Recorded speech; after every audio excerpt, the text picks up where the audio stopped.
దేవుని వాక్యం చదువుకుందాము. గలతీలకు రాసిన పత్రిక 2వ అధ్యాయము 19వ వచనము. నేనైతే దేవుని విషయమై జీవించు నిమిత్తము ధర్మశాస్త్రం వలన ధర్మశాస్త్ర విషయమై చచ్చిన వాడనైతేనే చాలు.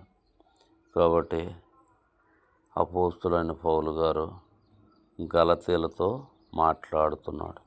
నేనైతే దేవుని విషయమై జీవించు నిమిత్తము అంటున్నాడు. ఎవరి నిమిత్తం జీవించాడు అపోస్తులైన పౌలు గారు? దేవుని నిమిత్తం జీవించాడు. ఆయనకు మారు మనసు, పాప క్షమాపణ లేనప్పుడు యేసుక్రీస్తు ప్రభువారు నిజమైన దేవుడని తెలుసుకోనప్పుడు తన కొరకు జీవిస్తూ వచ్చాడు. అనగా ధర్మశాస్త్ర ప్రకారంగా జీవిస్తూ వచ్చాడు. ధర్మశాస్త్ర ప్రకారము బ్రతుకుతూ వచ్చాడు.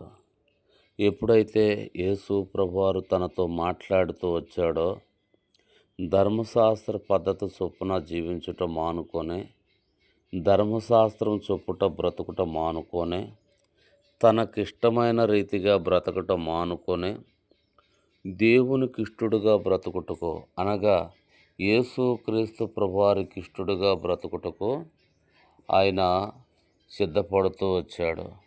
అదే చెప్తున్నాడు గలతీలకు రాసిన పత్రికలో 2వ అధ్యాయము 19వ వచనంలో చెప్తున్నాడు.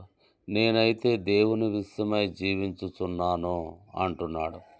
దేవుని విషయమై జీవించుతున్నాడు అనగా దేవుని వాక్య ప్రకారంగా బ్రతుకుట, దేవుణ్ణి ప్రార్థన చేయుట, దేవుణ్ణి ఆరాధన చేయుట, దేవునికి సాక్షిగా ఈ లోకంలో పరిశుద్ధంగా జీవించుట, నీతిగా బ్రతుకుట నేను జీవిస్తున్నాను అంటున్నాడు. కాబట్టి నేను కూడా యేసుక్రీస్తు ప్రభువారిని సొంత రక్షకుడిగా అంగీకరించిన నేను మనందరము కూడా దేవునికి ఇష్టలుగా బ్రతుకుట మనం నేర్చుకోవాలా. దేవునికి స్నేహితులుగా బ్రతుకుట మనం నేర్చుకోవాలా. అప్పుడే దేవుడు మన యందు సంతోషిస్తాడు.